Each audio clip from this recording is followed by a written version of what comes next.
Let's see here. So let's see. Can you say my name for YouTube? I want to be famous. Yes, Scarlett Roberts, L1. Everybody go out there and make this person feel famous, I suppose. Okay, so with that out of the way, this is Modern Horizons 2 Rules Primer, just in time for the new set, which is not Modern Horizons anymore. It's going to be the Dungeons and Dragons Forgotten Realms set now, but we might have some material about that later on. Who knows? So exciting stuff. And if you play Modern, most of the Magic that I play anymore is Modern. So this is kind of an exciting set for me too. So let's see what kind of interesting and exciting cards that we have in this set. So we have our friend Recalibrate. And Recalibrate gives you an ability to do some extra stuff. Can you play Recalibrate after discarding down to your maximum hand size? And in order to have discarded a card and get the extra effect. What does everybody think? Yes or no? Go ahead and get in the Discord chat and hit the thumbs up react if you think that is something that you can do. Hit the thumbs down react if you think that is not something that you would be able to do.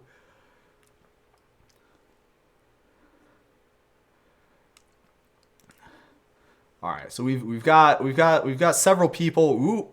Several people who are not thinking that this is something that we would be able to do, and so the answer to that is a correct answer. So normally it is not going to be possible, and the reason for this is because the discarding down to your maximum hand size is something that happens in the cleanup step.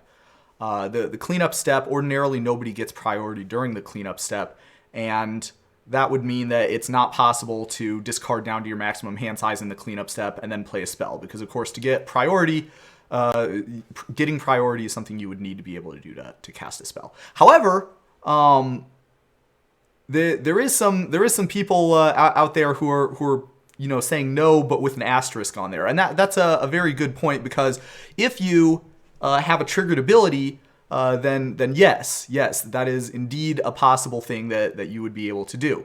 Because let's say you have a Madness card, right? The thing that lets you play the Madness card after you discard it into exile is a triggered ability. And so, of course, that triggered ability will trigger when you discard the Madness card, if that's the 8th card in your hand, for example. And so it would be possible to, for example, respond to that Madness trigger with Recalibrate, and at that point you've discarded a card this turn, so that's great. You also could play the Skophos Reaver, and then after playing the Skophos Reaver, you would be able to play the Recalibrate. So that's pretty cool too. As some of the people in the chat are pointing out, it's not possible to discard a Madness card and then Recalibrate and then draw a card and then use the ability that you drew a card to cheat on your maximum hand size. Because if there is any spells or abilities played during the cleanup step, there will be a additional cleanup step after this cleanup step, and the game will continue to do that until we have a cleanup step where nothing gets played. And so it would not be possible to keep going forever that way. But yeah, that's kind of cool. I like that interaction, and it's a pretty fun one, because of course the Madness is also in the set here. So there's a non-zero chance that this one could come up, and I think Madness is probably like the cleanest way that you could get to play Recalibrate during your end step. There are a couple of other kind of things that you could do. Any state-based actions that happen during the cleanup step would also mean that you would get priority to play spells. But that's a lot harder to do without, jumping through a bunch of hoops that's not really super likely to have happen in a real-life Magic game. This one you maybe could. You could get 8 cards in your hand and discard a Skophos Reaver or some Madness card, and then you'd be able to play it. So that's cool. Any questions about that question before we move on to the next one? The next one I think is really exciting. It's got one of every judge's favorite cards in it, which is Opalescence. Pretty much every judge loves Opalescence. So, the situation is the following. You have an Opalescence already in play, and, of course, there's some creatures in play. Everybody has creatures in play. And then we're going to play Out of Time. What will happen with Out of Time's triggered ability when the triggered ability resolves? So, This isn't really like a question with a yes or no answer, so we'll kind of go through it in steps. So when Out of Time enters the battlefield, we're going to untap all creatures and then phase them out. So if you have an Opalescence in play, then Out of Time is of course an enchantment, and that means that Opalescence will be applying to Out of Time. So that would mean that Out of Time is a creature. And with that being the case, when we untap all creatures and phase them out, that is going to include the Out of Time itself. And we're going to phase them out until Out of Time leaves the battlefield. Now, that's kind of interesting because Out of Time phasing out does not mean that it's left the battlefield.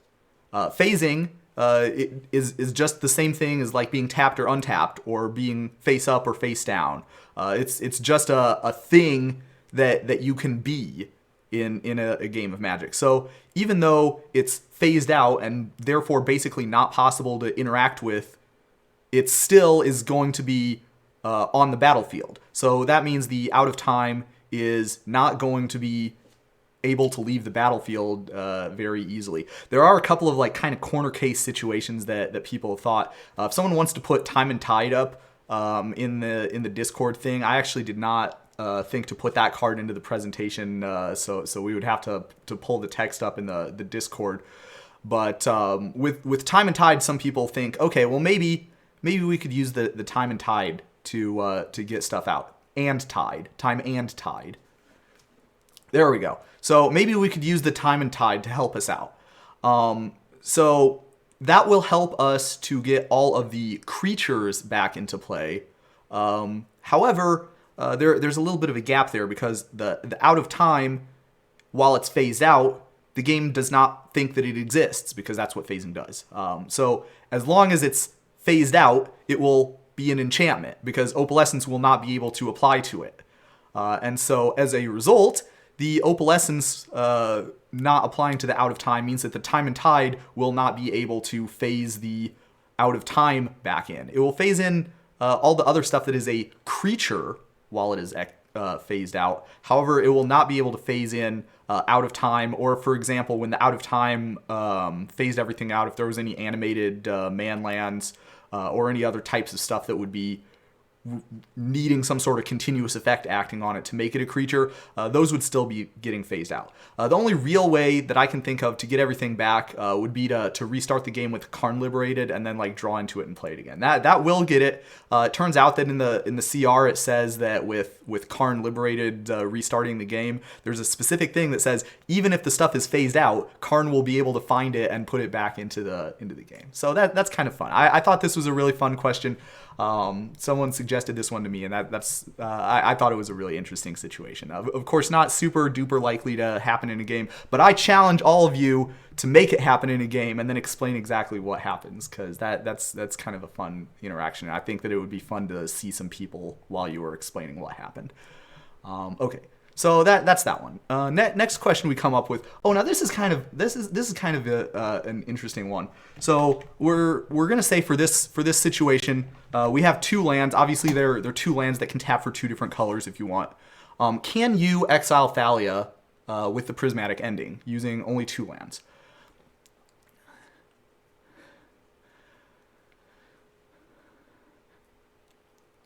So this question is kind of a cheat. It isn't actually a new question, by which I mean that it uses the new card prismatic ending, but we actually did have this same kind of question before, where you had engineer explosives. Yeah, so engineered explosive works the exact same way as this one. But for those of you who have not seen this trick before, have not maybe thought about it before, what you would do is you play the prismatic ending and you're going to say, okay, X is 0, right? So when the game is deciding how much mana to make you pay for prismatic ending, it's going to be like, okay, well, X is 0, so that would be just a white mana. And then we have the Thalia in play, so when we put that into the cost, then it's going to cost 1 into white mana. And then when you use your lands to make mana to pay that cost, the game doesn't care whether the mana was getting spent to cast the spell because it's part of the cost or spent to cast the spell because it's part of the additional cost. The game doesn't care whether the mana is going to be part of the normal cost or the additional cost. And so as a result, yeah, the game will see that if you tap like 2 lands that have 2 different colors, a forest and a plains, for example, the game will see, hey, looks like we spent 2 different colors to cast the spell, so we're good. And Prismatic Ending will have a 2 costing thing that it can exile, and so you can exile Thalia that way. So yeah, this same trick did come up earlier because it worked with the exact same way with Engineered Explosives plus Thalia. So savvy players would use the Engineered Explosives. So another thing that's kind of interesting with Prismatic Ending, it doesn't come up because it says the mana value is less than or equal to the number of colors. With Engineered Explosives, it has to be exactly equal. So if you had an Engineered Explosives and a Thalia and you wanted to play the Engineered Explosives for 0, you could still do that. But you would need like a land that taps for colorless or generic mana as it's now referred to. So if you had like some land that could tap for generic mana, you would be able to use that, and then there would be 0 colors spent on there. So you could still use that trick to manipulate the number of counters. But that is how the Prismatic Ending. It's even a little bit easier question than the Engineered Explosives one. Oh, that's right. It is still colorless mana when you're talking about spending it on the cost. It's generic mana you could use to pay the cost, but it is still colorless mana that you would be using to pay it. Okay, so that's this question. Is there any questions about this? All right, excellent. So, okay, this is another good one. This question has it's near and dear to me in my heart. This question because back when I started really playing a lot of Magic, especially playing a lot of Limited, it was in the Lorwyn format. And Lorwyn, you had the original Evoke cards, and you also had the Momentary Blink that was in Standard at the same time. So this same type of situation would come up in this setup here. So the idea is we have Grief and we have Ephemerate, and we want to play the Grief and get as much value as we possibly can out of this interaction here. So what you would do is you would evoke the Grief. Probably unless you like spending 4 mana or real mana, but you could evoke the Grief by exiling a black card in your hand. And then when the Grief enters the battlefield, there's going to be 2 triggered abilities. There's going to be the Grief enters the battlefield discard, and there's the Grief enters the battlefield sacrifice from evoke. So if you are a savvy player, the correct order to put those on the stack would be to have them discard first and then sacrifice with evoke. So you could discard their card, and then after that triggered ability resolves, you would play the Ephemerate in response to the evoke triggered ability. And that would be pretty cool because you exile the Grief and bring it back into play. And now there's 2 more triggered abilities that happen. You've got the Grief enters the battlefield, so they discard a card again. And then you have the evoke. Oh, wait a sec. Because what evoke says is when the creature enters the battlefield, if the evoke cost was paid, sacrifice it. Now, in this case, with the Ephemerate putting it onto the battlefield, the evoke cost was not paid. And that means that you would not get another instance of the evoke happening.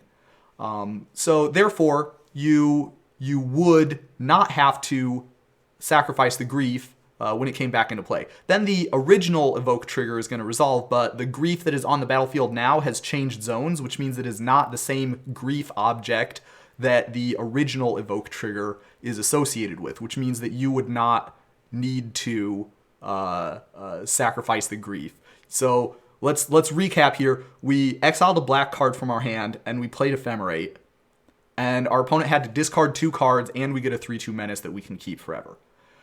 So pretty sick value. And then on top of that, the Ephemerate has rebound, which means that the next turn we can do it again, or we can do some other kind of cool stuff. As some people are pointing out in the chat, it doesn't actually make a rules difference whether you put the evoke trigger on the stack first or second, but you would generally want to have them discard a card first and then the sacrifice a creature evoke, because if you play the Ephemerate and then your opponent responds by lightning bolting your Grief, then that's a sad time for you, because you don't get the super extra value from the Grief, you don't get the Ephemerate, you get nothing. So that would not be what you would want. So if possible, you would want to discard all their instant speed removal spells before the Ephemerate gets cast. So, okay, cool situation. I'm sure everybody is really excited about that. Any questions about how that would work before we move on to the next one? Okay, now I'm really excited about the next one. So this is kind of interesting. So everybody, this one is a little bit more complicated for the reactions. So everybody, react your thumbs up react to whichever of these four choices is the one that you think is correct. So the situation is this: Amy controls the Leyline of Sanctity, and she plays the Lava Spike against Nick. And then Nick is going to use Chef's Kiss, targeting Lava Spike. So what is the total amount of damage that each player will take during this situation? And it's one of those four options there. Amy takes 6, Nick takes 6, both take 3, or both take 0. So cast your votes now for whichever of those. Oh, there's no way. No, surely you can. Okay, we've got both take 0 for a lot of people.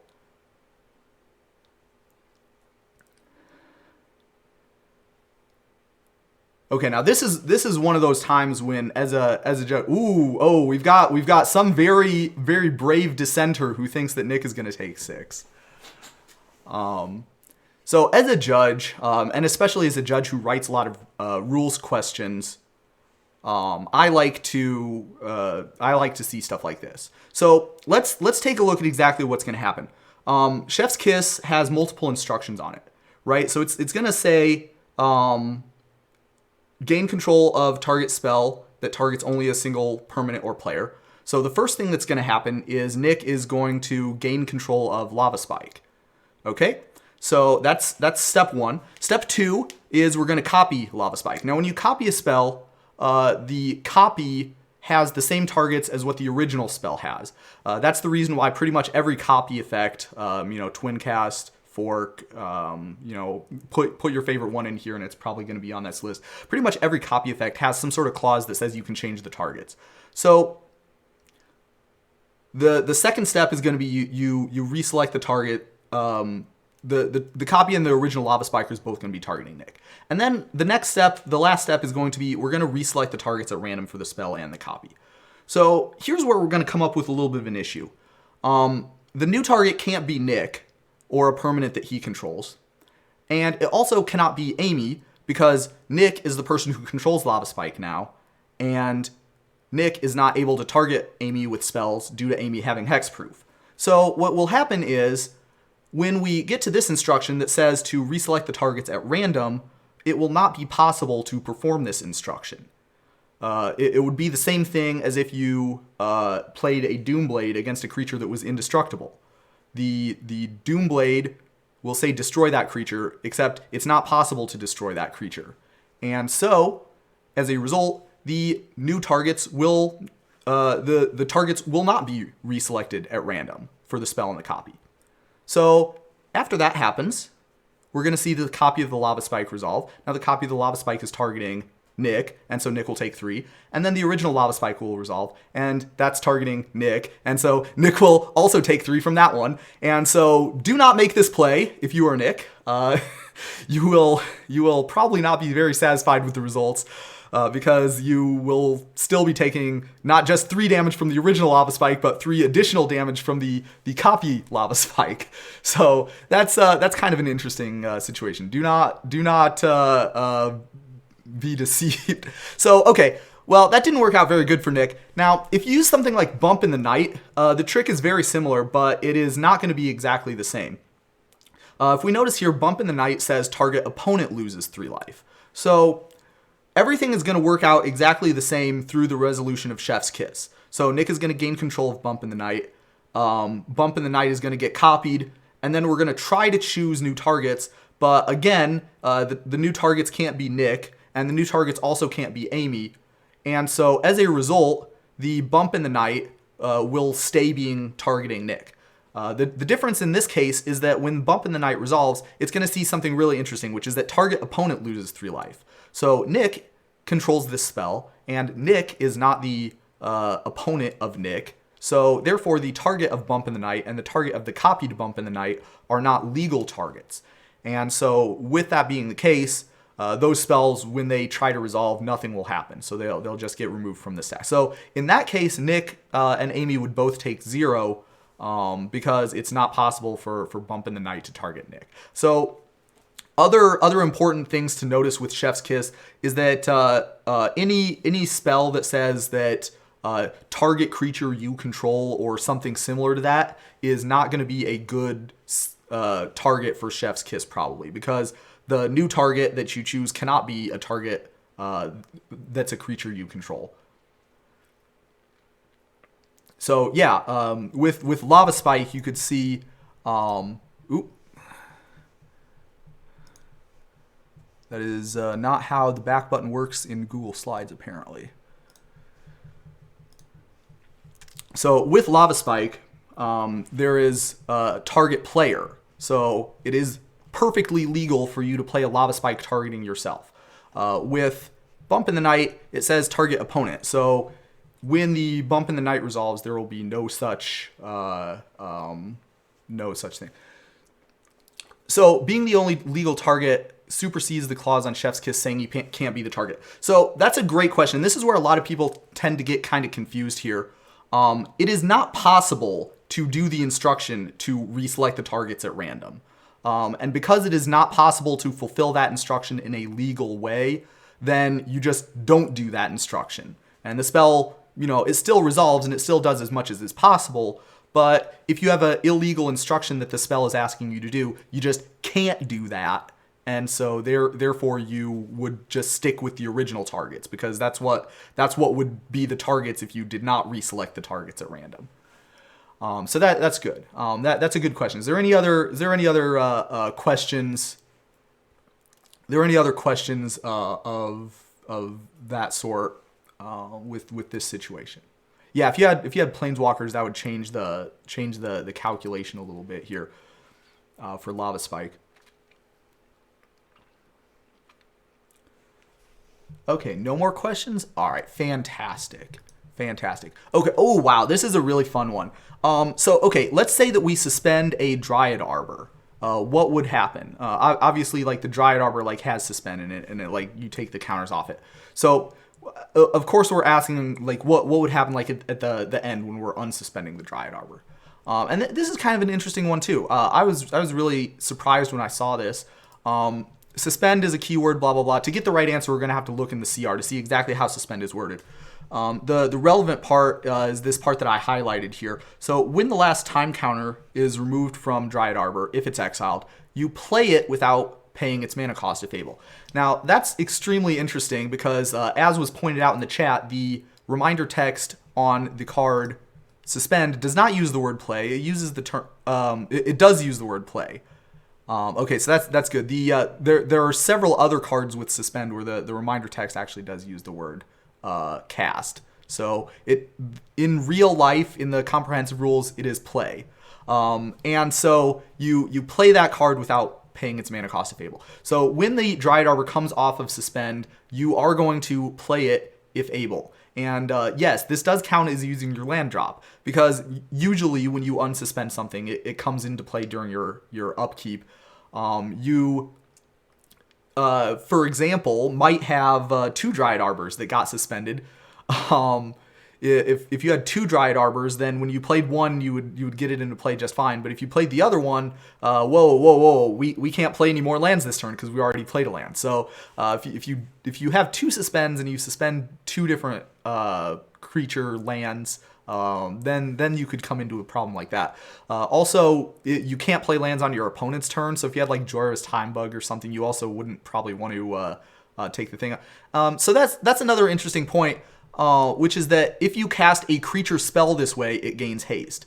So that's really interesting, because if you when you play the Dryad Arbor off suspend, it clearly says on the card, if it's a creature, it has haste. However, this is a case where that is not in fact accurate, because Dryad Arbor is a creature, but it will not have haste, because as we can see by the comprehensive rules definition of suspend, which is a little bit more accurate, if you cast a creature spell this way, it gains haste. Dryad Arbor, of course, not being a creature spell, would not gain haste, and so therefore it would just be like if you played a land that was Dryad Arbor during your upkeep step. So kind of weird, kind of interesting how that happens. Any questions about the Dryad Arbor plus suspend situation?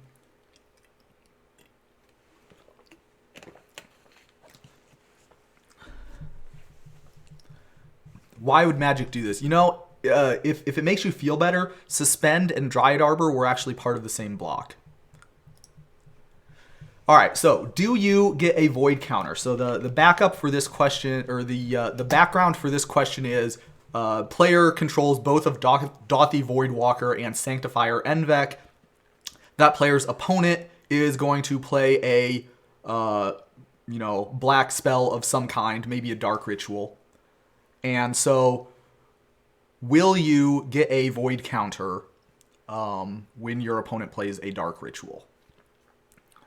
So go ahead and react yes or no with the thumbs up and the thumbs down on the question, or use the little thinking emoji guy if the answer depends, if there is more information you would need to be able to answer that question. Oh, we've got the shrugging emote too here. That's kind of interesting.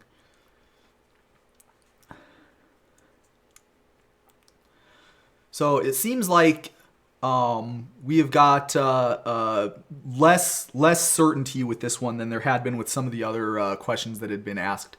But most of the people who have responded correctly, which is that it depends. It depends primarily on whether the Dark Ritual player is a savvy person or not.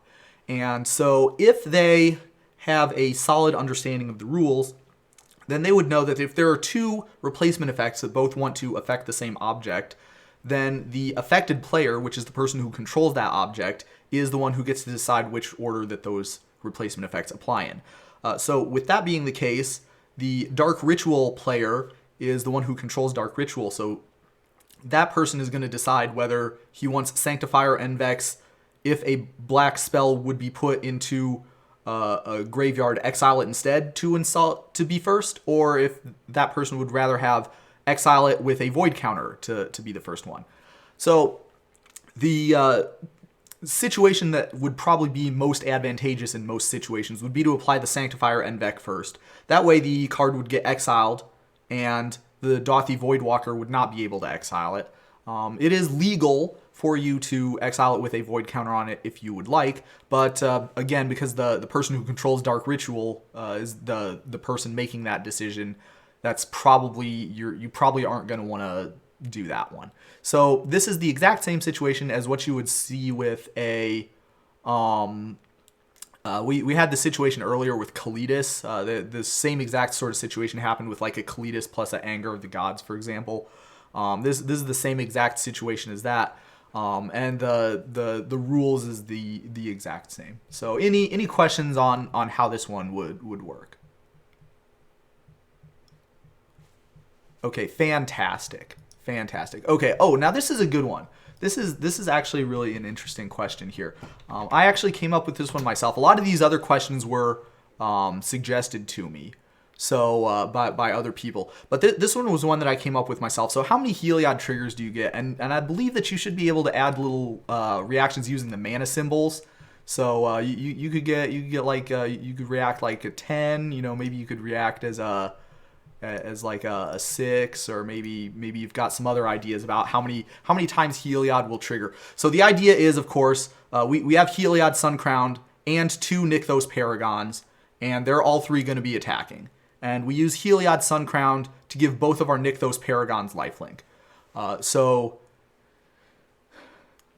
how many times will this cause Heliod to trigger? And oh, there we go. We got all the answers represented all the way from X through 10. So this is the reason I like this question is because it's kind of I would say it's very easy to think of a situation where it would come up, but not intuitively obvious like what the correct resolution would be. So what Heliod said is whenever you gain life, you put a +1/+1 counter on target creature or enchantment you control. Now what that means is, whenever a player gains life, that means whenever a source causes a player to gain life. So going back to our original question here, what that would mean is Heliod is going to look at whenever a source causes you to gain life. So if Nykthos Paragon number 1 and Nykthos Paragon number 2 is both dealing damage and causing you to gain life, then that would indicate that there were 2 sources causing you to gain life. So you'd get 2 Heliod triggers. Now, of course, the next thing that everybody is probably really curious about would be how many Nykthos Paragon triggers would there be? So for the purposes of this question, we're only going to count Nykthos Paragon triggers that are going to result in our team getting buffed. Of course, the do this only once each turn text on the Nykthos Paragon, maybe some of those triggered abilities isn't going to be as relevant as they might ordinarily be. So this is another kind of interesting thing. They actually had to make a new rule in the comprehensive rules about how triggered abilities of this type function. It turns out that if you gain life at some later time during the turn, then the Nykthos Paragon will not actually trigger at all. Like, the triggered ability won't go on the stack and you don't even get to make the choice if you have already done this once per turn. The do this once per turn does mean only once per Nykthos Paragon. So given that we have 2 of them here, we're going to get 2 triggers out of each of them because we gained life 2 times. And we can only elect to put the counters on our team for one of them, one of the 2 that triggers for each Nykthos Paragon. So the correct answer is you will be getting 2 +1/+1 counters on each creature you control, 1 from each of the Nykthos Paragons, and then you will be getting a +1/+1 counter on target creature 2 times from Heliod. So lots and lots of +1/+1 counters. Unfortunately, because we did not have any like first strike or double strike, we're not going to be able to get like any extra damage out of those counters. But it's still going to be a lot of damage for the opponent next turn. So, oh yeah, Nykthos is actually that many counters. So you get like lots and lots and lots of counters from each one. So that's actually that's going to be a lot of damage. Hopefully enough damage to close the game out. All right. Any other questions on this interaction? Okay, good. Okay, so this is another really interesting one. So let's say we have Meddling Mage, and we wanted to name Asmaran Mardukata Istin Koldakar. However, we couldn't remember the full card name. So could you name this card even without remembering the entire card name? And so the answer is fortunately, yes, you can. It would be like rather embarrassing if this were the case. The rule is that in order to name a card, you have to provide a description that could only apply to one card. So as a judge, if somebody came up to me in an event, I would probably say that they were good if they said like the card with a long name. That I think would probably be good for me. Maybe if we wanted to be a little bit more technical, we could. So it is not the card with the longest name. Then we would probably be naming like our market research blah blah blah elemental. That would probably be the card with the longest name. So you want to be kind of careful when you're making joke stuff like this. So there's all kinds of yes, you can name silver border cards. You can name any card that you want. Does not have to be legal in the format. So you can name Black Lotus in Modern if you did not want your opponent to play a Garth One Eye and get a Black Lotus token, and you'd probably have to name it with Phyrexian Revoker if you wanted to do that. But yeah, you can name any card name that exists in the Oracle database.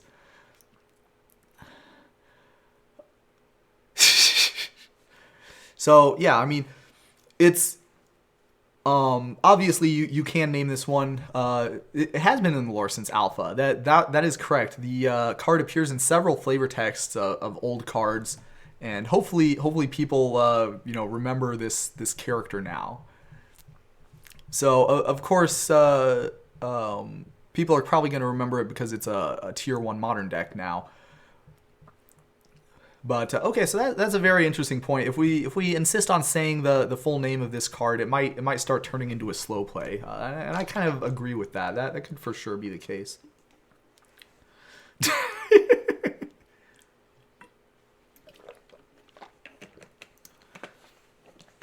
Very very accurate memes in the chat there.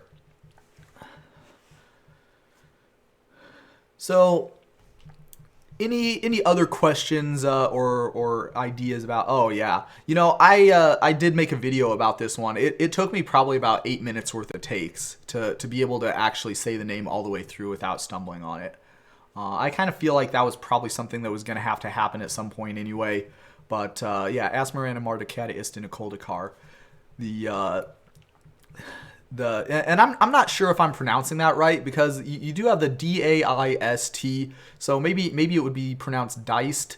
So I say Daista, and the reason I do that is because I think that the rest of this name makes it clear that in whatever language this is, the syllables generally only have one vowel in them. So I figured that I would be pronounced umlaut.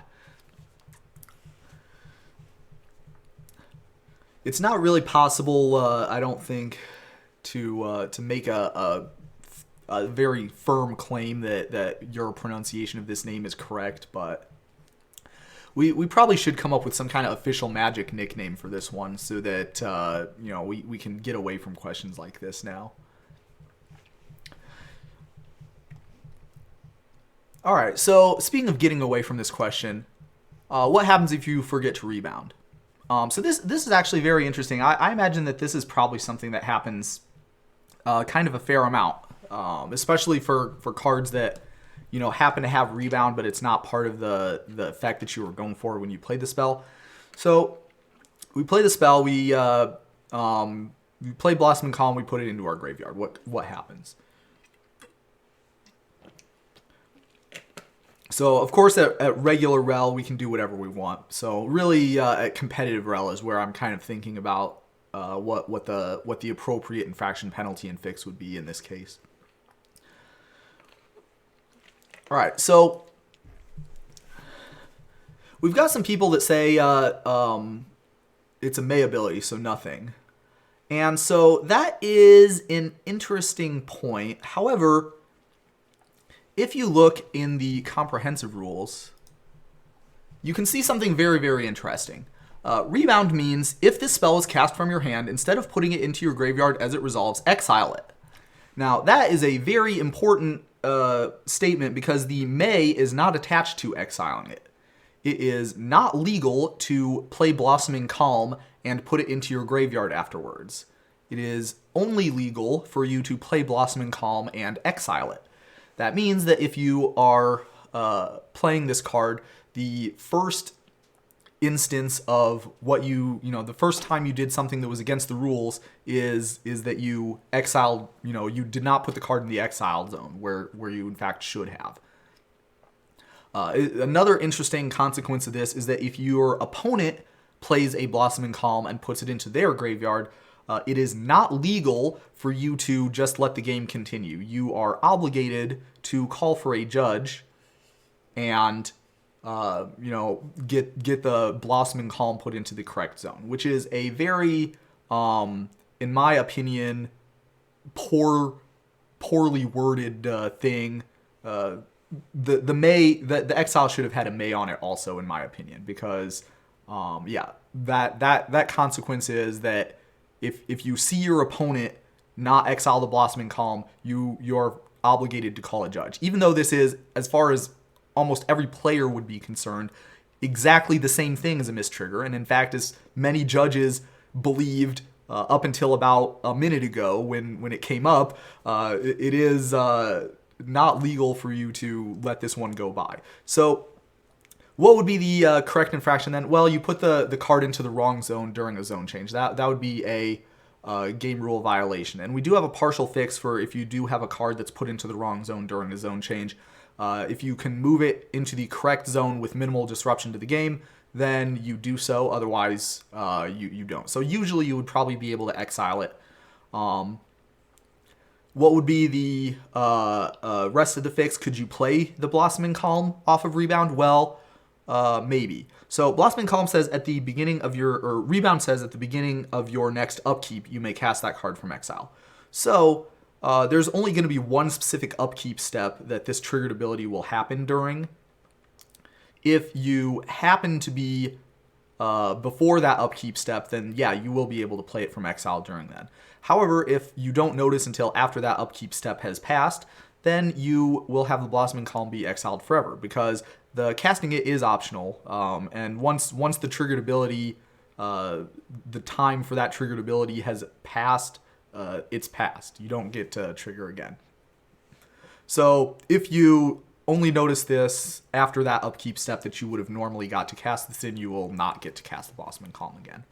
So very, very unusual, and underscores the importance of actually looking at the text and the comprehensive rules, especially when we're dealing with a set that has a lot of these older mechanics that you may not have seen for a while. Any questions about that? Okay, fantastic. Okay, now this is a new question. This one here actually did come up in a real live Magic game that I was a judge of. So the situation is this: Amy plays Fury, and there are no other creatures or planeswalkers in play. Must Amy have Fury deal 4 damage to itself?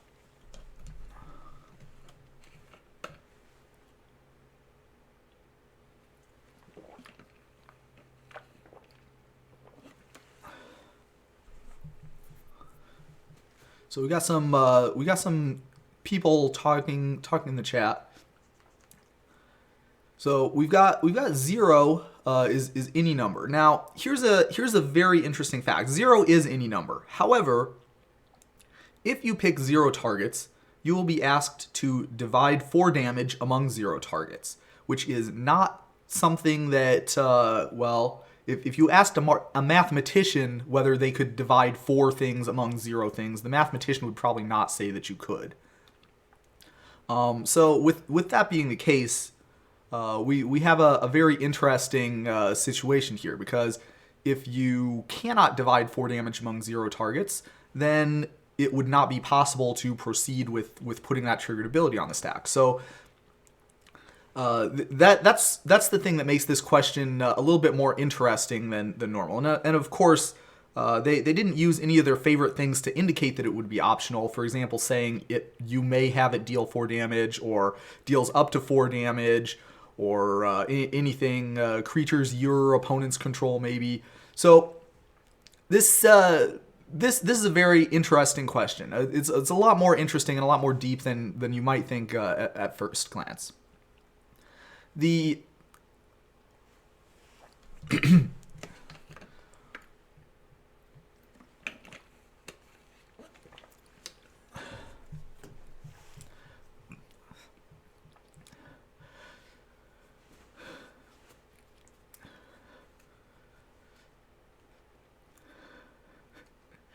yeah, so we actually, I was very excited to get the correct answer to this one, and I do have to thank Bree for this one, for the being able to supply me not only the correct answer but also the background for it. This is something that you legally can do. You can play Fury and not deal 4 damage to anything. So that's really good, because that makes Fury a lot better of a card. You can just play it whenever you want. The reason is because we actually changed the rules on this one. Probably about I think it was something like 10 years ago, if I recall correctly. They actually did change the comprehensive rules, and they made it so that you could. They made it so that if effectively it is legal to divide 4 damage among 0 targets. If they had not made the rules change that they did, then you would be forced to Fury yourself to death, or Fury your Fury to death. So there is it's kind of some interesting history. Bree can probably give you some more details if somebody's interested in seeing that, maybe after the presentation is over. We can link to it, but the short version is that yes, you can play Fury when there's no other creatures in play, and you don't have to deal 4 damage to anything. So there were some other 1/1s, but the wordings were similar to Fury, but not exactly the same, and it was similar in a way that made it obvious what the correct answer was. So I think there was one spell that used the term up to 4 damage, and I think there was one where it said you may deal the damage. So there you go. Any other questions on Fury plus dealing damage to stuff? All right, fantastic. Okay, now we're into the really, this is just top tier kind of stuff. So can you get Soul Talisman with an Urza Saga ult?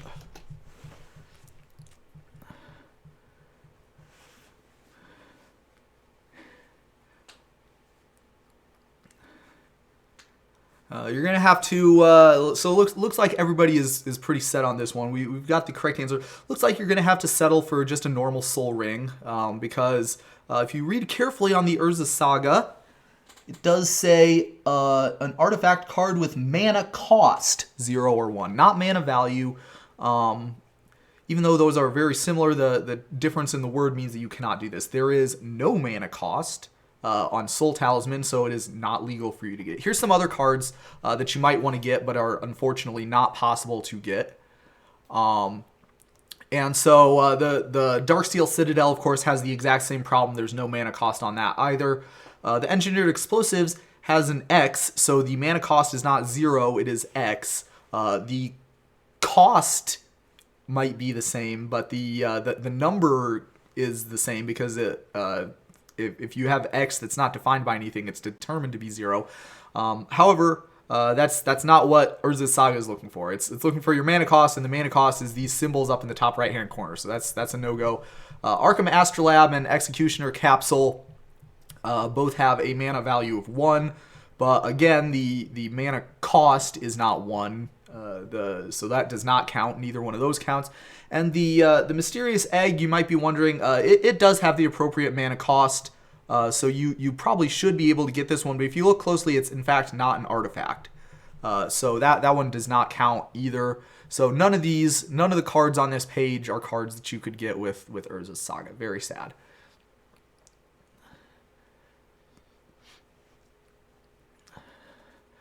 Yeah, and even without getting any of these awesome Magic cards, Urza Saga still manages to be like probably among the best cards out of the new set. So, all right, any questions on Urza Saga?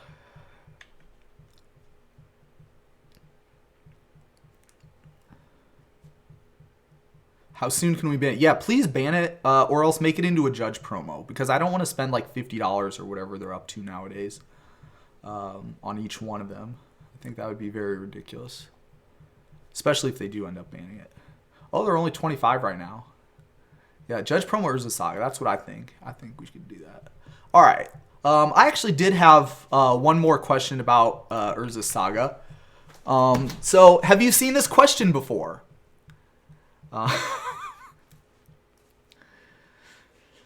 So this is a very, very exciting rules question. I might, I always tell people that my favorite rules question that I've ever wrote was Blood Moon plus conversion, but this one has got like a really serious claim for maybe taking the number 2 spot. So, Urza Saga plus Blood Moon, what happens? And some of you who have seen this question before already are spamming the answer in the chat. If you want to know all the details, I made a video about this interaction. It's about 7 minutes long, but I'll kind of condense it here because we're kind of running a little bit lower on time. Blood Moon takes away all the abilities of Urza Saga when it turns it into a mountain. And so, if you take away all the abilities of Urza Saga, then that would mean that it would not have any chapter abilities. And if something is a saga and it does not have any chapter abilities, there is a rule in the CR that says that you will sacrifice it the next time state-based actions are performed. Because the number of counters on Urza's Saga, whatever that might be, is greater than or equal to its maximum chapter number, which is the chapter number of that largest chapter number among chapter abilities that it has. So if it has no chapter abilities, its chapter number is 0, and it has 0 or more counters on it, so it will be sacrificed the next time state-based actions are performed. Very sad. Very sad. However, the fun does not stop there. Well, okay, maybe if you're like a competitive Magic player and you only care about what the like actual answer is as far as like tournaments are concerned. But the fun does not stop there, because if you have the Urza Saga gain tap, add red to your mana pool from the Blood Moon, making it a mountain, you might think that maybe it would lose all of its other abilities, but it turns out that actually the way continuous effects work, if you still have the chapter abilities 1 and 2 having been resolved, you actually, it turns out, can still tap for colorless, and you can still tap to make the artifact construct tokens. It's not possible generally to be able to do that in a game, but it is possible. Expect a lot more people being curious about how this interaction works from a practical standpoint, now that we have the ability to use whatever that stupid new card is, the Book of Exalted Deeds. You can use that on a Mutavault, and then they could play the Blood Moon. And for the same reason, the Mutavault will still have the you can't lose the game ability, even though Blood Moon has took away all of Mutavault's other abilities. So same kind of idea there. It's extremely technical about how that works, but basically it's because in layer 4, Blood Moon is going to affect Urza Saga's types, and the losing all abilities and gaining the tap, add red to your mana pool happens in that layer, because it happens as a result of game rules, not as a result of continuous effects.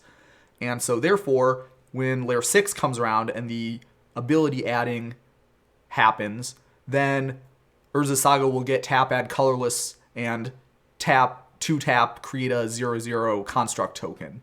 And it will get those abilities during layer 6. And that is after Blood Moon has already took away all the abilities, which happens in layer 4, because, again, the thing that's doing it is a game rule and not a continuous effect. So extremely technical, and I still haven't been able to come up with an explanation for that I'm 1,000,000% satisfied that, you know, a person would just, you know, that I could... I don't think that I'm confident that I would be able to explain that to a normal Magic player in such a way that they would believe me. Maybe if you had a lot better, extremely good soft skills, you might be able to do that. But yeah, I'm not confident that I could do it. That's for sure. If you don't already have a pretty solid background in the rules, then you know, I guess good luck. So it'd be really cool if they change it so this would work. So a couple of other, you know, things before I sign out here. This is the last question on the thing, so we're about done. If instead of Blood Moon it's Spreading Seas, the answer is exactly the same way. Spreading Seas makes it an island, and then after it becomes an island, it won't have any chapter abilities, so it's gone. If you have Alpine Moon, it will be the same thing, because Alpine Moon takes away all the abilities. So for most of the time, the only thing you really have to know about how this would work is if it doesn't have any chapter abilities, then you get sacrificed. But there's a bunch of other cool stuff that's available if you want to take the time to go through. So that's all the stuff that I had on my presentation. If there's any other questions, doesn't have to be about Magic. Go ahead and put them in the chat, and we'll use the last 5-ish minutes that I have here to get through as many of those as I can. But please be gentle, because I'm not crazy here. Any questions involving 12 different you know, stupid cards that I would have to look all of them up, I probably will not know the answer to. Oh, here's one from the chat. So thank you for giving me the opportunity to answer this question, Toby. If you are interested in this presentation, and if you like this presentation, go ahead and go to youtube.com/judgingftw and be sure to smash that bell icon until it turns blue or whatever it is. because a lot of these questions are stuff that I took straight out of my YouTube channel. Favorite dinosaur, probably Mistform Ultimus, maybe animated Mutavault. Difference between Blood Moon with Saga already in play and playing Urza Saga with Blood Moon and it's already in play, nothing. Absolutely no difference at all. If the Urza Saga is already in play and then they play a Blood Moon, the Urza Saga gets sacrificed. If you play a Blood Moon and then afterwards someone plays the Urza Saga immediately gets sacrificed. It does count as being sacrificed. If you look in the CR for the stay-based action that does that, you do sacrifice the permanent. Opalescence plus Blood Moon on the field and play. Okay, yeah, we'll have to get back to that one after I do a bunch of research on that. Doomblade that like button. I like that one. Smash that subscribe button. Blood Moon first sex eyes. Yep. Yeah, there you go. Blood Moon and Alpine Moon is the way to go if you want to beat those food decks.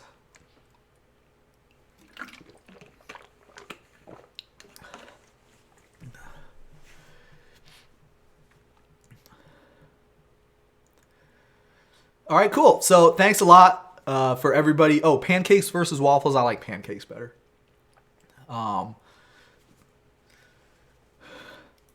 So thanks a lot for everybody for coming to the presentation. Hope everybody learned a lot. If you want to see something again or if you want to review any of the explanations, I will be putting this up on my YouTube channel very shortly.